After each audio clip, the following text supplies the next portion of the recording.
نحمده ونصلي على رسوله الكريم اما بعد فاعوذ بالله من الشيطان الرجيم بسم الله الرحمن الرحيم ربي اشرح لي صدري ويسر لي امري واحلل عقدة من لساني يفقهوا قولي رب زدني علما۔ آج ہم انشاءاللہ بات کریں گے قرآن کی شان کے بارے میں، اور انشاءاللہ قرآن کی شان میں خاص طور پر سورۃ واقعہ کی آیت نمبر 79 کو مد نظر رکھیں گے۔ قرآن کی شان اور اہمیت کا سمجھنا کیوں ضروری ہے؟ کیونکہ جب تک ہمیں کسی چیز کی اہمیت اور فضیلت معلوم نہیں ہوتی تب تک ہم اس چیز کو وہ رتبہ، وہ مقام نہیں دے پاتے جو اسے دینا چاہیے۔ اور قرآن مجید کی اہمیت کو تو لفظوں میں بیان کرنا ناممکن سی بات ہے، اور پھر اتنے مختصر وقت میں اور بھی مشکل ہے۔ اس لیے میں نے نہایت ہی ادنا سی کوشش کی ہے کہ میں آپ کے سامنے زیادہ سے زیادہ باتیں رکھ سکوں۔ قرآن مجید کی اہمیت کا اندازہ ہم اس بات سے لگا سکتے ہیں کہ یہ اللہ کا کلام ہے، یہ ہمارے خالق کی باتیں ہیں، خالق کی نصیحتیں ہیں۔ دیکھیں، دنیا میں بھی ہمیں جن سے محبت ہوتی ہے نا، ہمیں ان کی باتیں بڑی بھلی معلوم ہوتی ہیں۔ ان کی ہر بات، ہر لفظ کتنی توجہ سے سنتے ہیں، ہم اسے اہمیت دیتے ہیں، اور جو وہ کہتے ہیں اس پر عمل کرنے کی بھی ہم کوشش کرتے ہیں۔ اور یہ کتاب تو پھر اس پاک ذات کی ہے، اس ذات کی ہے جس نے مجھے اور آپ سمیت دنیا کی کائنات کی ہر چیز کو تخلیق کیا ہے۔ سبحان اللہ۔ تو پھر کیا یہ کتاب اس بات کی مستحق نہیں کہ ہم اس کے مطابق اپنی زندگی گزاریں؟ اور کیا یہ کتاب اس بات کی مستحق نہیں کہ ہم یہی کریں جو اس میں کہا گیا ہے، اس کو فالو کریں؟ دیکھیں، اگر کوئی بڑی سیلیبریٹی کوئی بات کرتی ہے، کچھ کہہ دے، تو وہ ایک سلوگن بن جاتا ہے، وہ ایک ٹرینڈ بن جاتا ہے کہ نہیں؟ تو کیا اللہ اس چیز کا مستحق نہیں ہے کہ اس کے احکامات کو ہم ایک ٹرینڈ بنائیں، اس کو فالو کریں، اس کی بات مانیں؟ ہے کہ نہیں؟ اللہ اس چیز کا مستحق ہے کہ نہیں کہ ہم اس کی بات مانیں، اس کی اطاعت کریں، اس کے احکامات کو مانیں اور اس کی نصیحت کو تھام لیں؟ بے شک اللہ ہی سب سے زیادہ مستحق ہے ان چیزوں کا۔ جیسے کہ اللہ تعالیٰ سورۃ آل عمران کی آیت نمبر 103 میں فرماتے ہیں، وَاعْتَصِمُوا بِحَبْلِ اللَّهِ وَاعْتَصِمُوا بِحَبْلِ اللَّهِ جَمِيعًا وَلَا تَفَرَّقُوا، اللہ کی رسی کو مضبوطی سے تھام لو اور تفرقے میں نہ پڑو۔ اس آیت میں ہمیں یہی تلقین کی جا رہی ہے کہ قرآن مجید کو پکڑو، اللہ کی نصیحت کو پکڑو اور تفرقے میں نہ پڑو۔ دو نصیحتیں کی گئی ہیں نا ہمیں، ایک یہ کی گئی ہے کہ اللہ کی رسی کو مضبوطی سے تھام لو، اور ایک دوسری نصیحت کی گئی ہے کہ تفرقے میں نہ پڑو۔ ہمارا خالق، ہمارا مالک، رب کائنات ہمیں دو تلقینیں کر رہے ہیں۔ اب میں تفرقے میں پڑنے کی چند جو نقصانات ہیں انشاءاللہ وہ آگے بیان کروں گی۔ اب آپ اس بات کو یاد رکھیے گا کہ تفرقے میں پڑنے سے منع کیا گیا ہے۔ سورۃ واقعہ کی آیت نمبر 77، 78 اور 79 میں اللہ تعالیٰ فرماتے ہیں، اِنَّهُ لَقُرْآنٌ کریم فی کتاب مکنون لا یمسہ الا المطہرون، بے شک قرآن بڑی عزت والا ہے، ایک کتاب میں محفوظ ہے،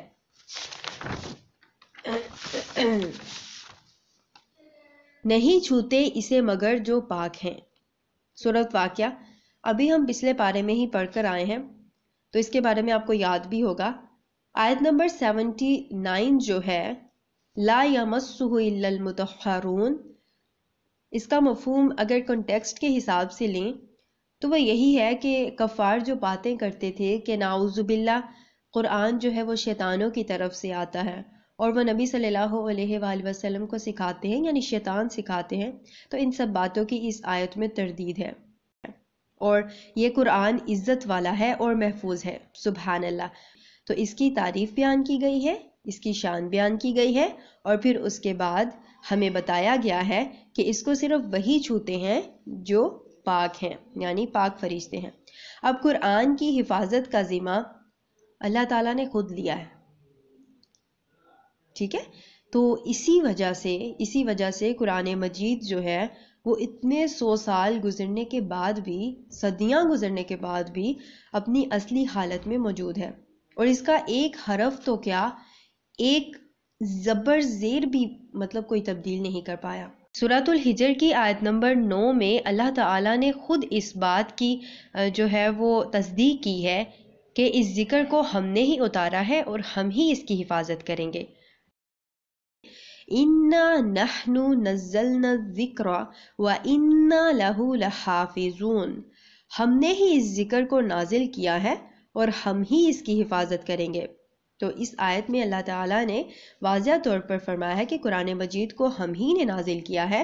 جو لوگ شک و شبہات میں ہیں کہ شیاطین جو ہیں وہ سکھا دیتے ہیں، تو ایسی کوئی بات نہیں ہے، قرآن کو ہم نے ہی نازل کیا ہے اور ہم ہی اس کی حفاظت کریں گے، ٹھیک ہے؟ چلیں جی، اب چلتے ہیں اس آیت کے دوسرے مفہوم کی طرف، چونکہ اس آیت کے مفہوم میں بہت زیادہ اختلاف ہے۔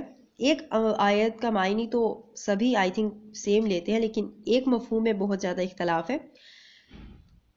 اب ان اختلافات کی وجہ سے بہت سے لوگ صحیح بات تک پہنچ نہیں پاتے، اور پھر کیا ہوتا ہے، نتیجتاً وہ حق سے گمراہ ہو جاتے ہیں۔ اسی لیے اللہ تعالیٰ نے قرآن مجید میں ہمیں تفرقے میں پڑھنے سے منع فرمایا ہے۔ جو پیچھے ہم نے آیت پڑھی تھی نا کہ تفرقے میں نہ پڑھو، تو اسی لیے اللہ نے منع فرمایا ہے کہ تفرقے میں پڑھنے کی وجہ سے حق سے گمراہی جو ہے وہ ہوتی ہے، اور یہ حق کی راہ میں رکاوٹ بن جاتا ہے۔ اگر ہم اس آیت میں مطہرون سے مراد فرشتے لیں تو واضح بات ہے کہ اسے صرف پاکیزہ فرشتے ہی چھوتے ہیں، جو کہ ہر نجاست اور ہر گناہ سے پاک ہے۔ اور اگر اس سے مراد انسان لیں تو پھر وہ لوگ جو کہ کفر اور شرک سے پاک ہیں، جن کے خیالات گندے نہ ہوں اور جو عقل اور قلب سلیم رکھتے ہوں، ٹھیک ہے؟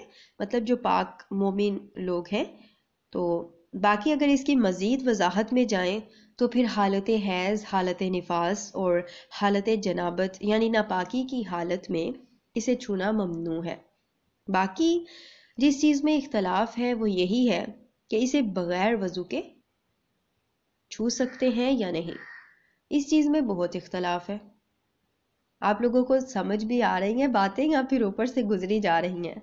قرآن کی شان بہت بڑی ہے، تو اس کو جو ہے وہ چند الفاظ میں کچھ ہی اس کی جو ہے وہ میں نے پہلو پکڑے ہیں، لیکن پھر بھی چند الفاظ میں اس کو بیان کرنا بہت ہی مشکل ہے، تو بہت سی چیزیں آپ کو مکس نہ ہو جائیں، ٹھیک ہے؟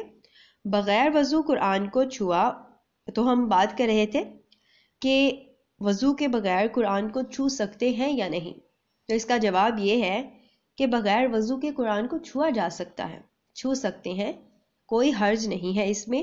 البتہ افضل یہ ہے کہ اس کو ہم وضو کر کے ہی چھوئیں، ٹھیک ہے؟ افضل یہ ہے کہ ہم اس کو باوضو ہو کر ہی چھوئیں، البتہ ویسے بھی چھوا جا سکتا ہے۔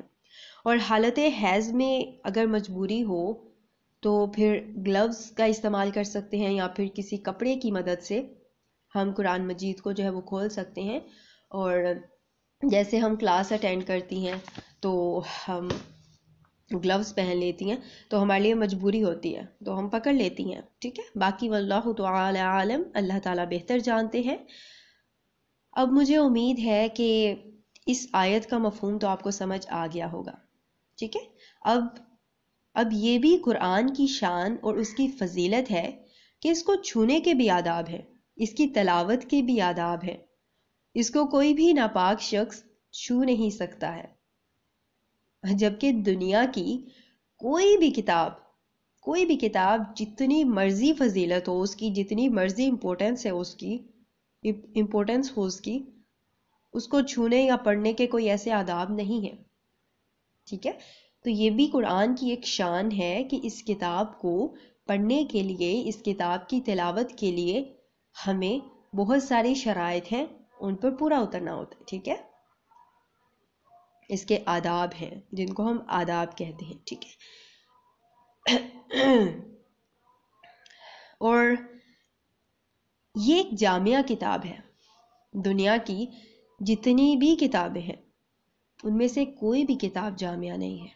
یہ کتاب دنیا کی زندگی کی کامیابی سے لے کر آخرت کی کامیابی تک، ٹھیک ہے، آخرت کی کامیابی تک اور جنت کے حصول تک ہمیں رہنمائی فراہم کرتی ہے.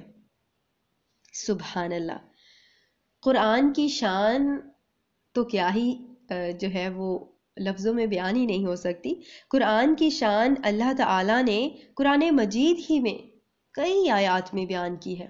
ٹھیک ہے، تو اس کی چند آیات میں یہاں پر بیان کروں گی. بہت ہی چند آیات ہیں، 2-3 آیات. سورۃ یونس کی آیت نمبر 1 میں اللہ تعالیٰ فرماتے ہیں تِلْکَ آیات الحکیم. ترجمہ، یہ حکمت بھری کتاب کی آیات ہیں. اللہ تعالیٰ اس کتاب کو حکمت بھری کتاب فرما رہے ہیں، قرار دے رہے ہیں. سبحان اللہ.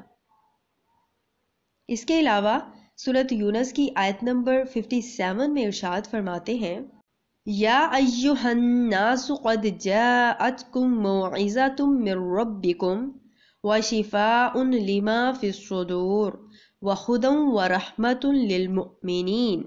ترجمہ، لوگوں، تمہارے رب کی طرف سے تمہارے پاس نصیحت والی دلی بیماریوں کے لیے شفا، یا سینوں کی بیماریوں کے لیے شفا، سینوں کے لیے شفا، اور مومنوں کے لیے ہدایت اور رحمت آ چکی ہے.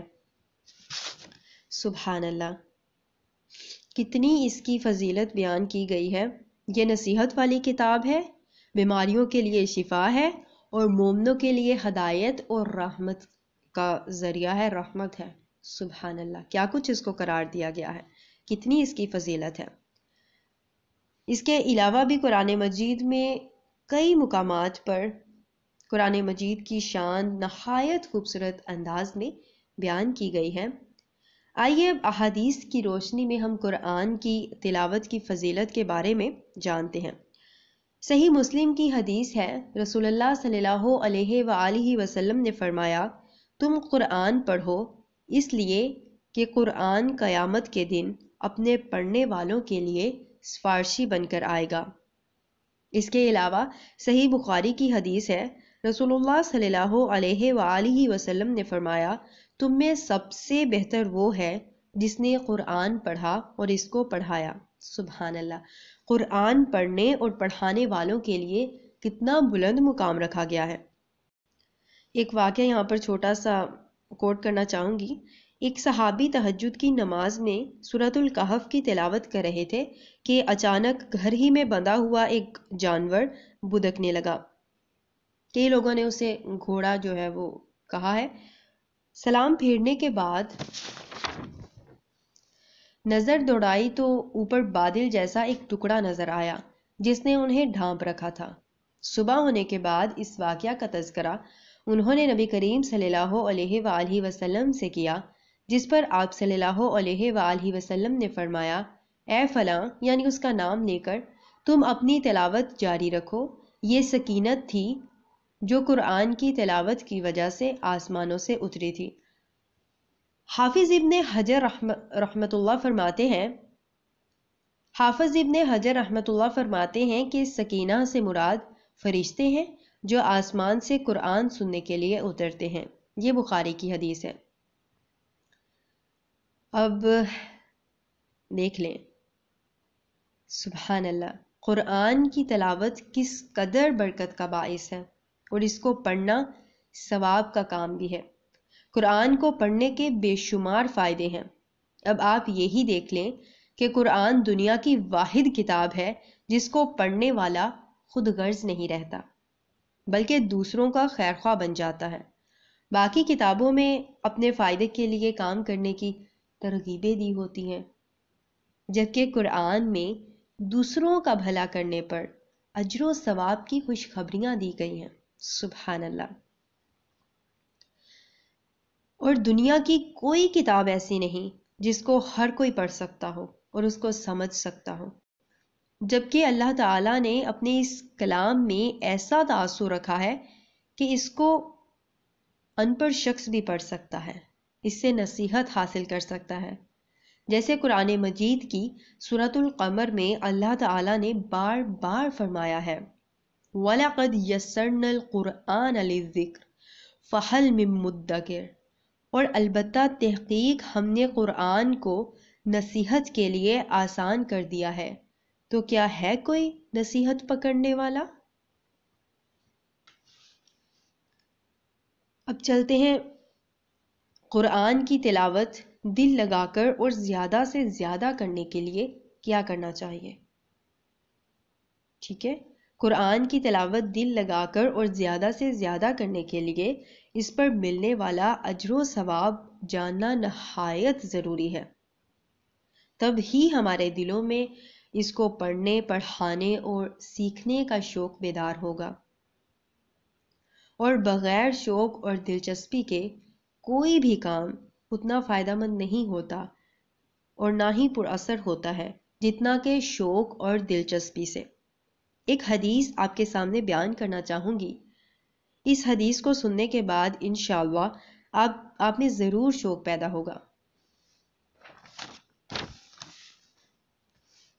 ترمذی کی حدیث ہے کہ رسول اللہ صلی اللہ علیہ وآلہ وسلم نے فرمایا، جس نے کلام اللہ کا ایک حرف تلاوت کیا اس کو ایک نیکی ملے گی، اور اس ایک نیکی کا بدلہ کم از کم 10 گنا ہے۔ میں نہیں کہتا کہ الف لام میم ایک حرف ہے، لیکن الف ایک حرف، لام دوسرا اور میم تیسرا حرف ہے۔ سبحان اللہ، کتنا اجر ہے قرآن کی تلاوت کا۔ اگر ہم روزانہ ایک رکوع بھی تلاوت کریں تو بے شمار نیکیاں بن جائیں گی۔ ہمارے لیے بے شمار ہے، لیکن اللہ کے ہاں وہ شمار میں ہے۔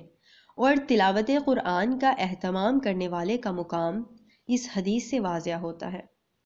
حضرت عائشہ رضی اللہ تعالی عنہا نے فرمایا کہ آپ صلی اللہ علیہ وآلہ وسلم نے فرمایا، جو شخص قرآن میں ماہر ہے وہ معزز فرشتوں کے ساتھ ہوگا، اور جو شخص قرآن اٹک اٹک کر با مشقت پڑھتا ہے اس کے لیے دوہرا اجر ہے۔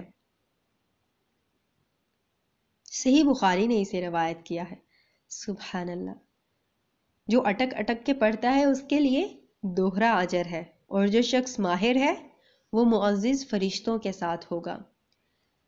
قرآن کی تلاوت کرنے والوں کا مقام دنیا اور آخرت دونوں میں بلند ہوگا۔ یہ اللہ کی سچی کتاب ہے، یہ اللہ کی سچی کتاب ہے جسے پڑھنے سے ایمان بڑھتا ہے اور دلوں کے زنگ اترتے ہیں۔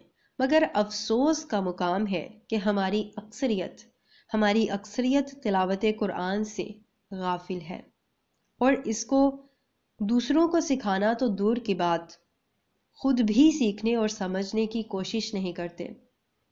سارا وقت دنیا کے کاموں میں لگا دیتے، اور پھر جب اس کو پڑھنے، پڑھانے اور سمجھنے کی باری آتی ہے تو پھر وقت نہ ملنے کا بہانہ لگا کر اس سے بریالذمہ ہو جاتے ہیں۔ وہ تمام لوگ جو قرآن کا پڑھنا اور پڑھانا وقت نہ ملنے کی وجہ سے چھوڑ دیتے ہیں اور اس کا بہانہ لگا کر بریالذمہ ہو جاتے ہیں، وہ یہ بات جان لیں کہ اس کتاب کو پڑھنا وقت میں برکت کا باعث ہے۔ سبحان اللہ، اللہ تعالیٰ قرآن کو پڑھنے اور پڑھانے والوں کے وقت میں برکت فرما دیتے ہیں۔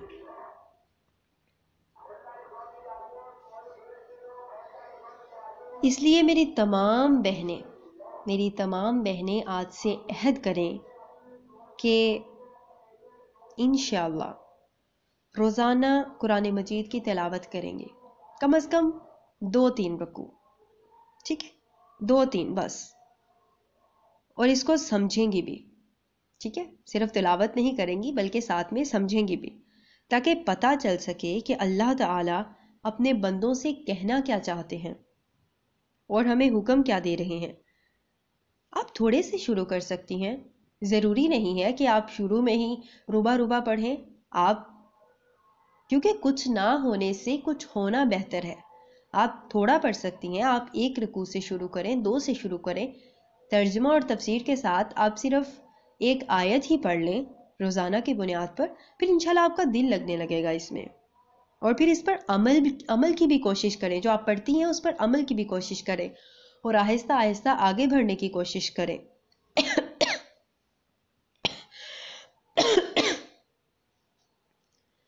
انشاءاللہ پھر اللہ تعالیٰ ہمارے وقت اور زندگیوں میں برکت ڈال دیں گے، اور اللہ سے میری یہی دعا ہے کہ اللہ پاک ہمیں قرآن پڑھنے، پڑھانے اور اس پر عمل کرنے والوں میں شامل فرمائے، آمین ثم آمین۔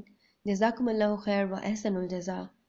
سبحانک اللہم و بحمدک، اشہد ان لا الہ الا انت، استغفرک و اتوب الیک۔